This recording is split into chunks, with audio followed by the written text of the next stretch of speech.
नमस्ते, आदाब, सत श्री अकाल। आज हम लोग पॉलिटिकल साइंस के 10 महत्वपूर्ण क्वेश्चन पर विचार करेंगे और उसके डिस्कशन को देखेंगे जो किसी न किसी कंपटीशन बोर्ड में पूछा गया है।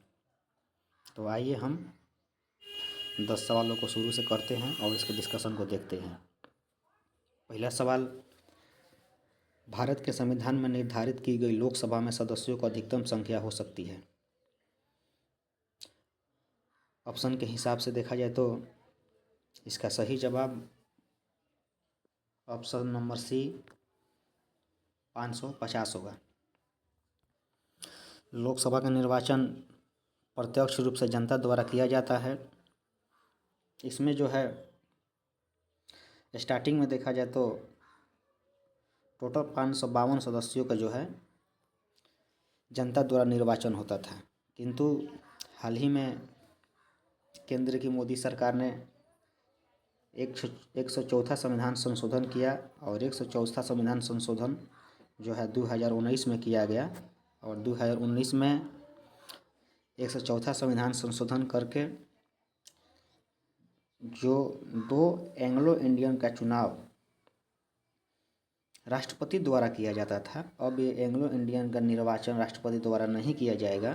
तो 2 हटा देने के बाद जो है जनता अब प्रत्यक्ष रूप से 550 सदस्यों का ही निर्वाचन करती है। अब सदस्यों का निर्वाचन 530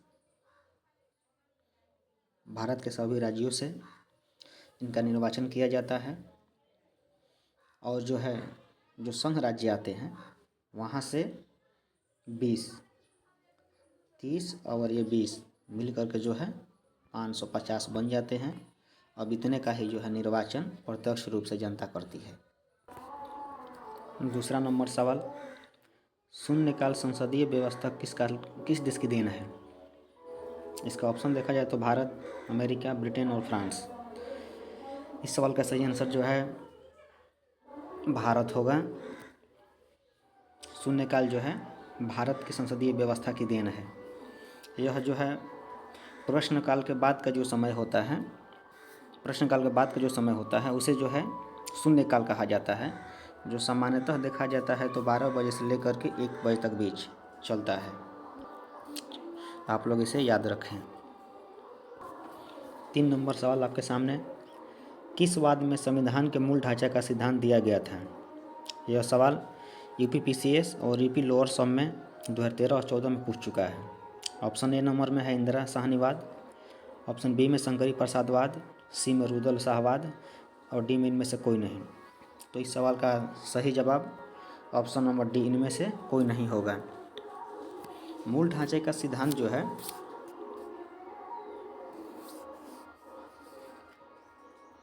केशवानंद भारती, जैसा कि आप लोग जानते होंगे, केशवानंद भारती वाद में जो है 1973 में आया था। केशवानंद भारती केरल के कासरगोड जिला के जो है एक मठाधीश थे। इनकी भूमि सरकार ने अधिग्रहण कर लिया था और उसी मामले में जो है सुप्रीम कोर्ट में केस चला गया था और फाइनली जब निर्णय आया तो उसी में जो है मूल ढांचे का सिद्धांत दिया गया। इसमें 13 जजों की बैठक हुई थी। सबसे बड़ा पीठ एक तरह से देखा जाए तो इसी केस में गठित की गई थी सुप्रीम कोर्ट के माध्यम से, और इसी केस में कहा गया था कि संविधान में संसद संशोधन कर सकती है, लेकिन 368 के तहत मूल ढांचे में संविधान के संशोधन नहीं कर सकती है। तो आप लोग इसे लिख लीजिएगा वीडियो को रोक करके, बहुत इम्पोर्टेंट है ये। 4 नंबर सवाल, संविधान के किस अनुच्छेद के अंतर्गत राज्यपाल राष्ट्रपति के अनुमोदन के लिए किसी विधेयक को भेज सकता है। छत्तीसगढ़ जो है पीसीएस 2015 में से पूछा जा चुका है। ऑप्शन के अकॉर्डिंग देखा जाए तो इस सवाल का सही जवाब ऑप्शन नंबर बी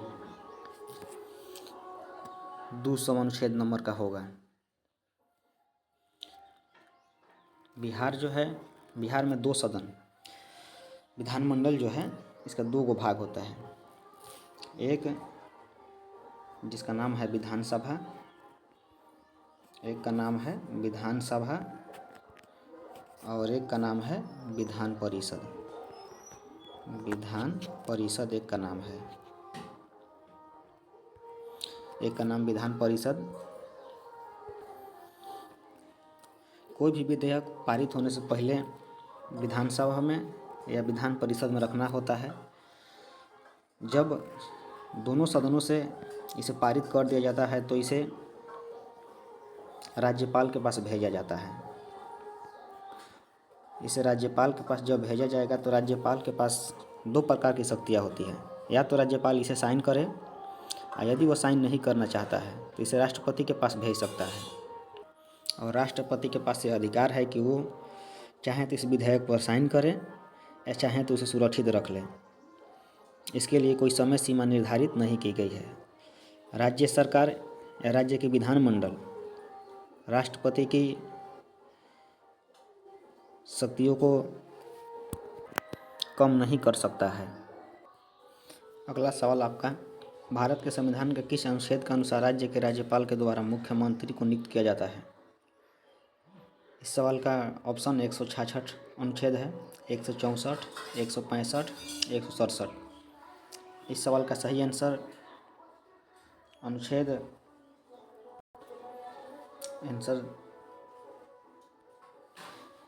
164 होगा। सही जवाब इसका जो है 164 होगा। 6 नंबर हमारा सवाल है, राष्ट्रीय मतदाता दिवस कब मनाया जाता है? ये PCS 2015 में पूछ चुका है सवाल और इसका सही जवाब ऑप्शन नंबर बी 25 जनवरी होगा।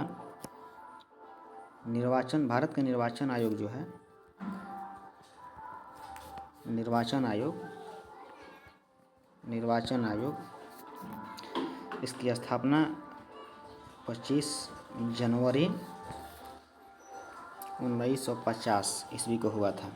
इसीलिए 25 जनवरी को राष्ट्रीय मतदाता दिवस के रूप में मनाया जाता है। इसे आप लिख लें।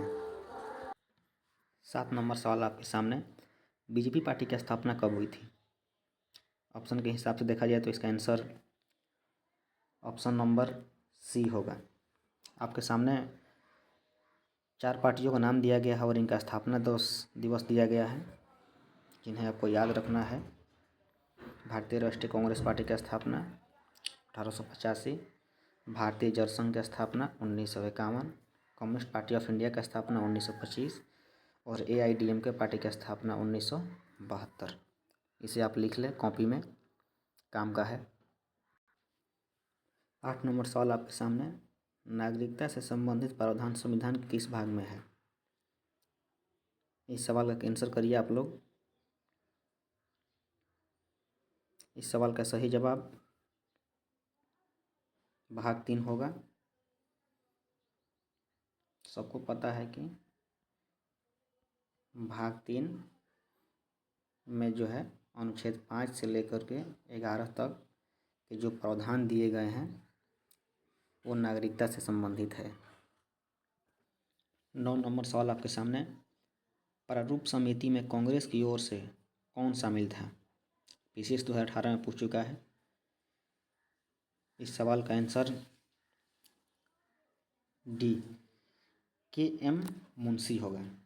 आपको पता है कि प्रारूप समिति में टोटल 6 सदस्य थे और 6 सदस्यों में से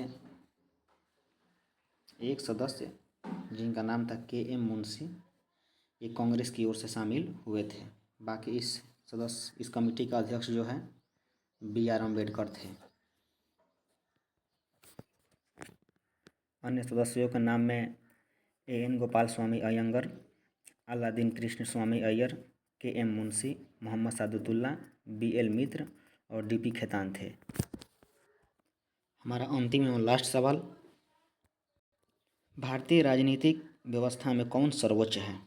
ये BPSC 2011 और UPPCS 2013 में सवाल पूछ चुका है। इस सवाल का सही answer option number B Bharat का संविधान होता है। ये सवाल आप सभी के लिए, भारत का संघात्मक व्यवस्था किस देश से लिया गया है? Canada, France, USA, Ireland. इसका जवाब आप लोग जो है कमेंट बॉक्स में लिखें। धन्यवाद।